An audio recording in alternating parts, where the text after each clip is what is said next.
In der Godot Engine speichert man sehr häufig Daten in Dateien, sogenannten Ressourcen. Zum Beispiel deine Szene mit allen Nodes kannst du hier oben per Rechtsklick Save Scene in einer Datei abspeichern. Doch welche weiteren Ressourcenarten gibt es in Godot? Wie kannst du eine eigene Ressource erstellen und dort drin Daten platzieren? Wie werden Ressourcen per Code geladen und gespeichert? Und vor allem, wann nutzt man überhaupt Ressourcen in Godot und wofür sind sie sinnvoll? Ich erkläre dir all das in der heutigen Folge, denn ich bin der Most Wanted und das hier ist ein Godot 4.3 Feature in 10 Minuten erklärt. Gib einen Daumen hoch, wenn es dir gefallen sollte, abonniere gerne für weitere Folgen und wenn du Fragen hast oder du mir Feedback geben möchtest, dann schreibe sehr gerne in die Kommentare. Vielen Dank und los geht's! In der Godot Engine gibt es zwei grundlegende Datentypen, nämlich die Nodes, die wir oben in unserer Szene platzieren können und mit denen wir eine Hierarchie aufbauen können in der Szene, und Ressourcen. Das sind all die Sachen, die unten im Dateisystem deines Projektes liegen. Das kann eine normale Ressource sein, eine gepackte Szene, eine Code-Datei, egal ob C# oder GD-Script, ein Bild, Audio, Video. Alles, was hier unten abgelegt werden kann, ist grundsätzlich eine Ressource. In Spielen hast du sehr häufig hunderte, wenn nicht sogar tausende Elemente in deinem Level. Eben, nimm mal die Nodes aus Godot. All diese Truppen hier wären Nodes. Aber zu diesen Nodes gehören Zustandsdaten, aktuelle Lebenspunkte, die Position, wo ich bin, wo ich hinlaufen möchte, und der Szenenbaum muss die verwalten. Bei unter 0 Lebenspunkten werden sie eliminiert. Aber alle Schwertkämpfer zum Beispiel haben die gleichen Konfigurationen, denn Schwertkämpfer brauchen dieses Icon, die haben den Namen Schwertkämpfer, die brauchen ein Schwert, eine Rüstung und 40 Gold für die Ausbildung. Schwertkämpfer haben alle den gleichen maximalen Lebenspunktestand, sie haben das gleiche Lauftempo, den gleichen Angriffsschaden und auch das gleiche Angriffstempo. Das heißt, konsistente Spieldaten können wir in Ressourcen speichern.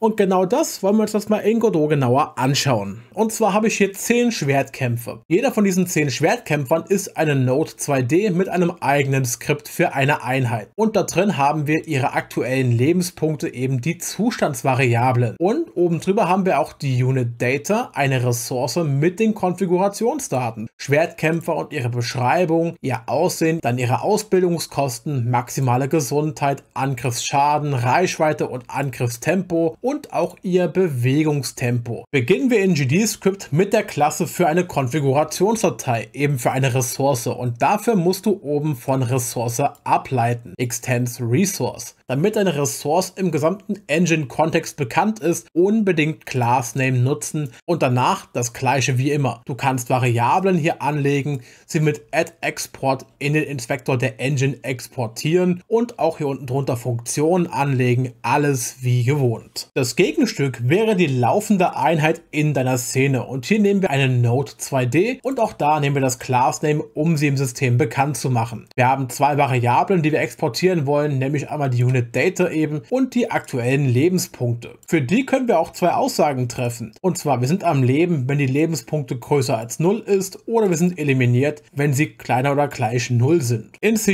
ist die Konfigurationsdatei genauso einfach. Unsere Unit Data leitet von Ressource ab, wir machen sie über Global Class in Godot bekannt und dann erstellen wir die Variablen und exportieren diese. Die Einheit dagegen ist eine Node 2D und somit Teil unserer Szene, und auch die machen wir über Global Class in Godot bekannt. Wir exportieren die Unit Data im Inspektor und die aktuellen Lebenspunkte. Für die können wir die beiden Aussagen treffen, ob wir am Leben sind oder bereits eliminiert wurden. Um eine Ressource in Godot anzulegen, gibt es zwei Wege. Der erste führt über den Inspektor, und zwar bei der Variable, wo wir genau diese Ressourcenart exportieren. Und da können wir eine neue erzeugen. Ganz wichtig ist, diese Funktion geht nur, weil wir diese Klasse mit Classname bzw. mit Global Class sichtbar gemacht haben in Godot. Jetzt können wir hier oben alles eintragen und konfigurieren, wie wir möchten. Jede Ressource in Godot, egal wo wir uns sie anschauen, hat per Rechtsklick dieses Menü hier. Wir können aus Dateien laden, sie bearbeiten, sie clearen, sie einzigartig machen und duplizieren, oder wir speichern die Ressource ab, und zwar hier in unserem Ressourcenordner neben der bereits existierenden. Und hier machen wir mal als Einheit den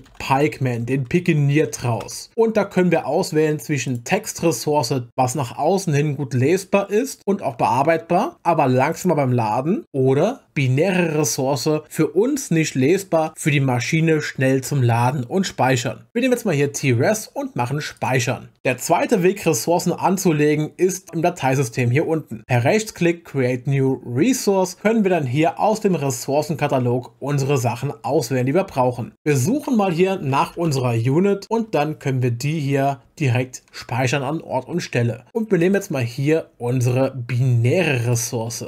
Oftmals ist es aber sehr langsam, alles nochmal komplett neu auszufüllen. Und da kommt Make Unique ins Spiel. Wir können eine Ressource im Inspektor nehmen, per Rechtsklick sie Make Uniquen und alle Objekte darin nochmal duplizieren und dort direkt verweisen. Und jetzt haben wir eine Kopie der Daten vom Schwertkämpfer, die wir ändern können zum Ritter zum Beispiel. Eine starke und schnelle Einheit, die mit Rüstung, Schwert und Schild auf einem Pferd agiert, und die hat Rekrutierungskosten von 200 zum Beispiel, Max Health um 500 erhöht, Angriffsschaden bleibt gleich, Angriffsrange bleibt gleich, Angriffstempo bleibt gleich, aber Movement Speed dreimal so schnell. So einfach geht's. Und jetzt, genau wie vorher hier, Rechtsklick, speichern als, und wir machen hier eine Unit Data-Night.T-Res und zum Spaß auch noch für euch das Ganze als binäre Ressource in .res-Format. Die Referenzen auf Ressourcen kannst du auch kopieren, und zwar hier oben. Unit Data kannst du rechtsklicken, dann hast du Copy Value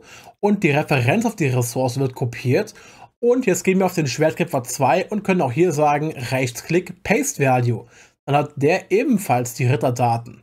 Genauso kannst du auch alle 10 Nodes hier oben auswählen und dann die Unit Data Night.Res oder T-Res einfach hier oben drauf ziehen. Damit haben automatisch alle 10 Einheiten jetzt die Ritterdaten zugewiesen bekommen. Der Aufbau von Ressourcen ist sehr spannend. Wenn wir den Ordner, wo sie drinnen liegen, rechtsklicken und im Dateimanager öffnen, letzter Eintrag ganz unten, dann kommen wir in den Ordner hier hinein. Und die .tres-Dateien können wir einfach per Doppelklick öffnen. Dann wählen wir den Windows Text Editor aus und hier haben wir die Inhalte. Und wir sehen, Ressourcen werden grundlegend mit einer uniken ID versehen und externe Ressourcen und auch Unterressourcen werden hier über Pfade und auch wieder über IDs hier verwaltet. Unser Skript hier oben hat diese ID. Das Laden wird zur Laufzeit als externe Ressource dazu. Und dann wird für dieses Skript und für diese Ressourceninstanz hier diese Werte hier gesetzt. Das sind die gleichen Daten, die wir hier rechts im Inspektor der Engine gerade haben. Und wir können jetzt hier Werte ändern und speichern und die dann im Inspektor der Engine sehen. Oder wir können die im Inspektor ändern und speichern, dann wären sie hier in der Datei direkt drinne. Mit einem Programm wie dem Hex-Editor HXD können wir die binären Ressourcen zwar öffnen, aber verstehen und lesen werden wir hier rein gar nichts.